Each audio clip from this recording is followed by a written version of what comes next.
الله وبركاته. الحمد لله رب العالمين، والصلاة والسلام على سيد المرسلين وعلى آله وصحبه أجمعين، أما بعد. قال الله تبارك وتعالى: ولتكن منكم أمة يدعون إلى الخير ويأمرون بالمعروف وينهون عن المنكر. صدق الله العظيم.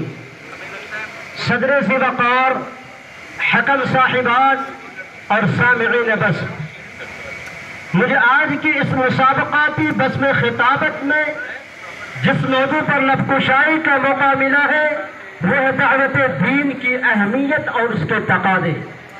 حضرات، زمین پر بسنے والا ہر شخص جانتا ہے کہ آج سے تقریباً 1450 سال پہلے پوری دنیا شرک و بت پرستی کی تاریکیوں میں دم توڑ رہی تھی. انسانیت فرعونیت اور قارونیت کے چنگل میں پھنس چکی تھی.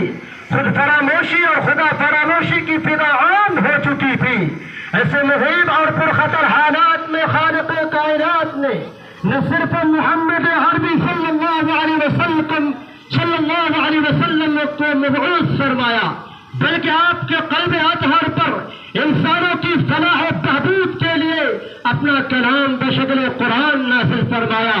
اس لیے بابانگے تہن پوری دنیا میں بسنے والوں سے کہتا ہوں، خواہ وہ کسی بھی مذہب، دھرم، طبقہ، گروہ اور جماعت سے تعلق رکھنے والے ہو، اگر تم کامیابی و کامرانی اور فلاح و بہبود کی منزلیں پانا چاہتے ہو تو اللہ کے منزلیں پانا چاہتے ہو تو ایک اللہ کی رسی کو مضبوطی سے تھامنا پڑے گا، ایک اللہ کی قدرت پر ایمان لانا پڑے گا اور قرآن میں بیان کردہ دعوتی نظام کو اپنانا پڑے گا.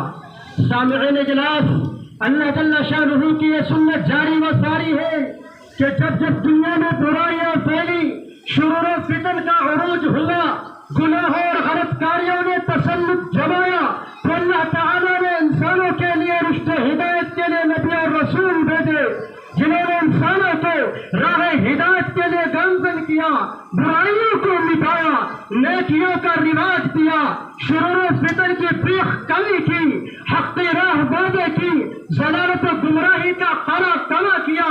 اور کہ نبیوں اور رسولوں نے صحیح اور غلط، حق اور ناحق، جھوٹ اور سچ، کفر اور اسلام، نیکی اور بدی کی راہوں کو الگ الگ کر کے دکھایا، جس سے انسانوں کے لیے